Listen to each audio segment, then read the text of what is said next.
Fa major akord, yağın F deyilip bellenilýär. Fa major, birinci perdeden bari, ikinci perdeden üçüncü kırış, üçüncü perdedenim dördüncü, beşinci kırışlar.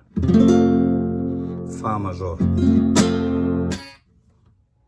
Fa major akordun birinci tutuluş variantı, birinci perdeden bari, ikinci perdeden üçüncü kırış, dördüncü, beşinci kırışlarım üçüncü perdeden.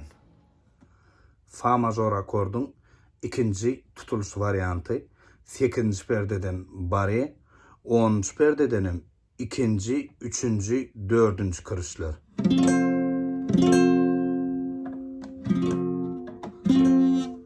Fa majorun ikinci tutuluş variantı, 8. perdeden bari goýýas, 10. perdedenim ikinci, üçüncü, dördüncü kırışlar basýas.